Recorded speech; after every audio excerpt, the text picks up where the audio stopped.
什么有人说这部电影里藏了一桩针对中国人持续了超30年的谋杀？大家总听人说，当年英国什么都没要，就把香港安安稳稳还给了我们。可韩战1994偏偏把这层大方的遮羞布撕得一干二净，免费的才是最贵的。他们哪里是没带走东西，他们是带走了香港最重要的宝贝，全香港的秘密。电影里，周润发饰演的大律师交给警界高层一份来自英国军情处绝密档案的资料，这份档案剖开了英国人藏在香港几十年的阴暗獠牙。对应现实，这本档案里的内容正是英国人从1934年开始在香港布下的最阴毒的暗棋——特务组织政治部。这个组织从设立到1995年香港回归前夕被高调解散，前后存在长达61年，贯穿了英国殖民统治香港的后半程，是英国牢牢掌控香港、掠夺利益的核心工具。这个被英国人刻意隐藏的特务组织，表面上挂着香港警队的幌子，看似是维护治安的机构，实则是英国军情5处的分支，是英国人安插在香港心脏地带的情报枢纽。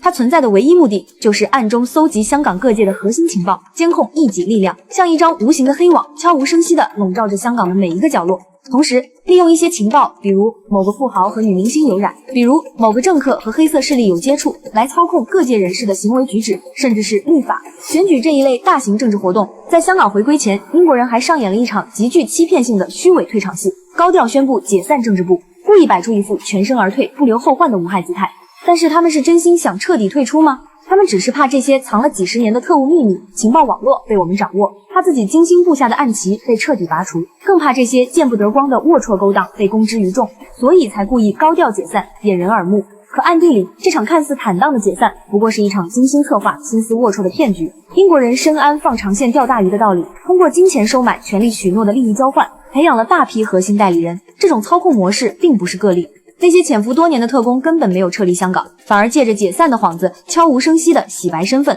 褪去了特务标签。他们摇身一变，跻身香港警队高层、商界大佬、学界精英之列，甚至渗透到学校、医院、媒体等民生与娱乐关键领域。凡是能影响香港发展、左右社会走向的关键岗位，几乎都有他们的身影。英方当年甚至还特意筛选了上万个涉猎关键领域的家庭，通过金钱收买、利益捆绑，甚至以家人安危相威胁，逼迫这些家庭成为英国在港的隐形眼线。这种以家庭为单位的潜伏隐蔽性极强，不易被察觉。英国人撤离后，这些家庭依然扎根香港，暗中传递情报，搅乱治理秩序，成为英国远程操控香港、破坏香港稳定的隐形抓手，阴魂不散，是困扰香港发展的毒瘤。所以英国人当年从香港真正带走的，不是金银珠宝这种浮于表面的财富，而是能操控香港命脉的核心秘密。完整的特工名单，遍布全港的情报网络，潜伏在各界的人手，这些东西比金钱更致命、更阴毒。他们看似潇洒撤离，实则在香港埋下了无数颗定时炸弹。这些潜伏者和情报网络，正是那场持续30余年谋杀的开端，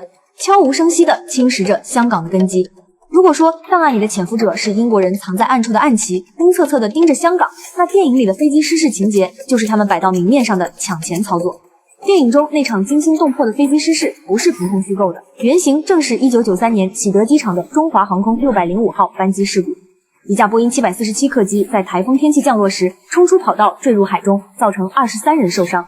这场看似偶然的事故却被英国人当成了千载难逢的机会，成为他们掠夺香港财富的借口。当时香港回归已经进入倒计时，英国人清楚自己无法再长期掌控香港，就开始谋划在撤离前榨干香港最后的经济价值。也就是在这个节点，他们突然抛出修建新机场的计划，一开口就把预算定在2000亿港元。1993年香港全年的 GDP 仅为8975亿港元，2000亿就占了全年 GDP 的近1/4，相当于举全港近1/4的财富全投入到这一个项目中。英国人很清楚，这个数额足以一次性榨干香港的经济血液，他们根本不在乎香港回归后是否会陷入财政危机，只想着在撤离前把香港的财富洗劫一空，带着掠夺来的利益潇洒离场。他们还强硬要求投资商、建设方全由英方掌控，想要牢牢攥住整个项目的资金流向，方便他们暗箱操作。明眼人都能看出来，他们根本不是真心想改善香港的交通条件，毕竟旧机场虽有不足，但完全能满足当时的通行需求。而且他们租借香港那么多年不动工，偏偏要在香港回归前演这一出，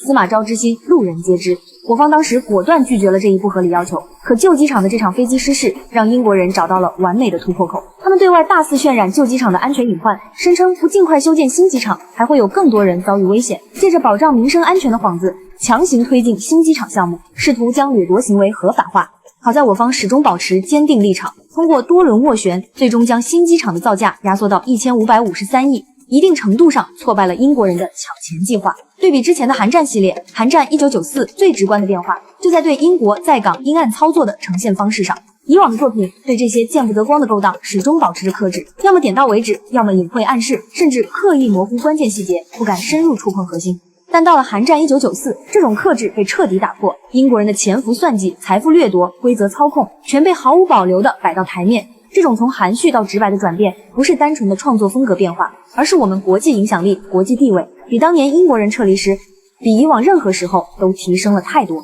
而且我认为，这部电影现在被放出来，或许说明我们的国家也已经做好了在现实中做最后决战的准备。这几天我看到了一些对这部电影的负面评价，比如把高智商警匪片拍成了三流枪战片之类的。但是结合这些历史，我们会发现这部电影只是想为我们还原一个历史真相。英国当年不只带走了香港的秘密，带走了能远程操控香港的情报网络，带走了本该属于香港的巨额财富，更留下了无数潜伏的蛀虫，像复古之居一样纠缠着香港，让我们花了几十年才慢慢清理，至今仍有残留。这场持续30多年的谋杀，一点点侵蚀着香港的根基，搅乱香港的秩序，让香港始终无法真正摆脱英国的阴影，成为他们遥控亚洲、制衡我们的棋子，其心可诛。或许是因为香港回归之后名气并没有台湾那么响亮，所以我们总觉得香港的回归是圆满的。但是看懂这部电影之后，我们会明白，这份圆满背后是不为人知的博弈和牺牲。当年我们没有办法，不过现在我们终于可以指着那帮港英余孽的鼻子骂，香港是中国的香港，任何外部势力都别想再通过遗留的暗旗插手香港事务。